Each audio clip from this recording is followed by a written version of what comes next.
autour de nous, on le sait, est en danger. Et je tenais, en ce jour de centenaire, d'anniversaire d'une guerre qui a été terrible, d'une guerre qui a été mondialisée, mais d'une guerre qui a mis à mal l'Europe, d'une guerre qui devait être la dernière, qui, un peu plus de 20 ans après, s'est transformée en une guerre encore plus atroce, dans laquelle les civils ont encore plus souffert, parce que je pense, alors je ne suis pas historienne, parce qu'on avait trop insisté sur la victoire et pas sur la paix. Donc aujourd'hui, cette commémoration, elle doit nous inciter tous à réfléchir à comment vivre ensemble, comment vivre mieux ensemble, dans l'Europe d'abord, dans le monde ensuite, mais surtout dans l'Europe. Et à quelques mois d'élections importantes pour l'avenir de l'Europe, je souhaite que, individuellement et collectivement, nous réfléchissions à ces plus de 70 années dans lesquelles nous sommes en paix. Et nous sommes en paix parce que nous avons su nous parler entre peuples, parce que nous avons su faire fi de nos égoïsmes.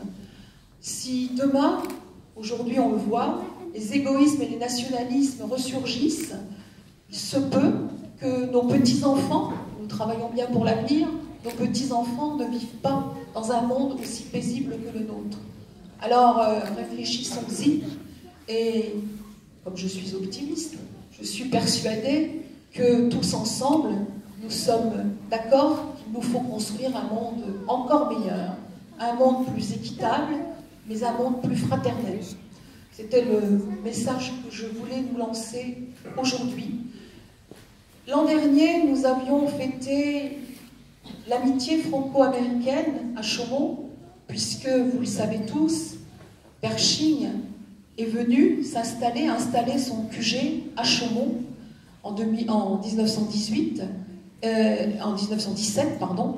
Et en 1918, nous avons souhaité, avec les associations patriotiques chaumontaises et avec les associations franco-américaines chaumontaises qui sont très dynamiques, nous avons souhaité continuer à commémorer cette amitié franco-américaine avec un regard tout particulier, parce que nous avons voulu mettre en avant, alors je ne sais pas si le cinéaste et l'écrivaine qui ont permis qu'on mette en avant les Hello Girls sont présents dans la salle, je ne sais pas.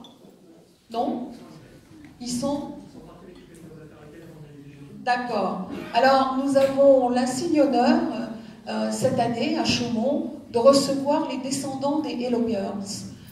Les Hello Girls, c'était ces jeunes femmes qui étaient chargées de la transmission, et c'est pas d'un militaire que je dirais, et notamment au 61e, que la transmission c'est important. Elles ont joué un rôle important, un rôle presque, je dirais pas capital, mais un rôle quand même essentiel dans cette Première Guerre mondiale, et elles ont été oubliées. Elles ont été oubliées, et grâce aux manifestations de l'an dernier à Chaumont, nous avons pu, à la caserne d'Henri-Mont, et nous irons à la caserne d'Henri-Mont-Colonel tout à l'heure avec les familles des Hello Girls, nous avons pu bien remettre cette page de l'histoire à jour, cette page de l'histoire méconnue, encore une fois. Je sais que les descendants des Hello Girls, et je regrette qu'elles ne soient pas là, que les familles ne soient pas là maintenant, souhaitent qu'on mette ces jeunes femmes à leur juste place, c'est-à-dire qu'on les reconnaisse aussi comme anciennes combattantes. Alors elles sont à titre posthume, bien sûr, puisqu'elles ont participé largement à l'organisation de l'armée américaine. L'armée américaine, et ça a été dit dans le discours du général Pershing, l'armée américaine était une armée jeune, en 17 lorsqu'elle est venue, était une armée non organisée, et elle s'est organisée en Haute-Marne. La Haute-Marne a été la base d'organisation de l'armée américaine. Donc cet après-midi, pour ceux d'entre vous qui le peuvent, qui le veulent, nous aurons au cinéma à l'affiche de Chaumont une première. Le film sur les Hello Girls a été réalisé l'an dernier par un réalisateur américain, pardon, qui est venu à Chaumont, qui est venu filmer les lieux où elles ont œuvré. C'est chez vous, colonel, c'est chez nous, parce que l'école de gendarmerie de Chaumont, nous l'avons tous au cœur. Et donc ce film est en première, hein, vous pourrez le voir. Alors il est en version originale, mais je pense, Lionel, qu'on aura un petit peu de commentaires sous-titrés. Alors mettez vos lunettes.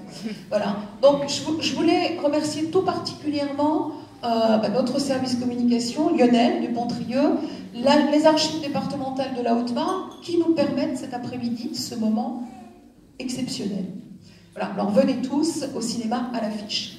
Par ailleurs, comme cela a été dit, à 15h30, l'harmonie fanfare, l'harmonie de Chaumont, alors et la batterie fanfare, et c'est surtout l'harmonie avec Thérèse, nous ferons à nouveau le plaisir du récital des chœurs, des chansons de la Première Guerre mondiale. Donc venez aussi nombreux.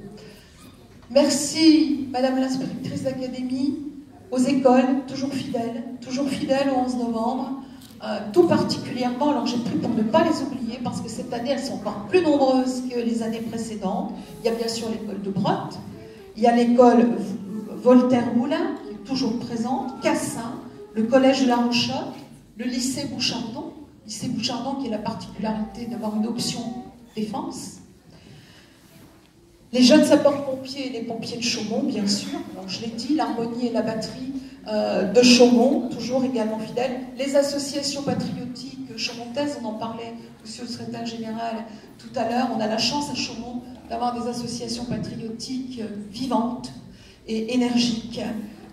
Et puis, je voulais bien sûr aussi dire tout le travail que fait le Souvenir français.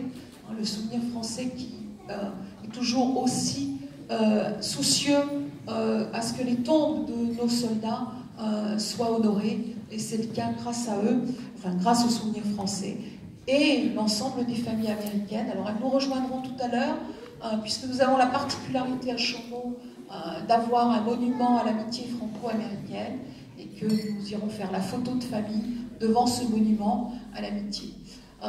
Je vous remercie tous, vous avez été nombreux.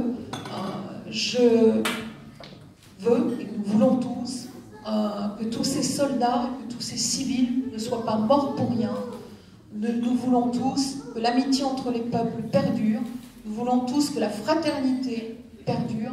Donc je vous demande tous de semer cette graine de fraternité entre nos peuples, pour que plus jamais nous n'ayons des désastres comme celui de la Première et de la Deuxième Guerre mondiale. Pour autant, souvenons-nous aussi que nous avons des soldats, et le colonel Faisan le sait particulièrement, puisque vous êtes en OPEX, ce qu'on appelle en OPEX, souvent nous avons des soldats qui sont là aussi, c'est des soldats de la paix, les vôtres, colonel, qui sont là aussi pour maintenir la démocratie et la paix à travers le monde. Songeons à eux également. Merci.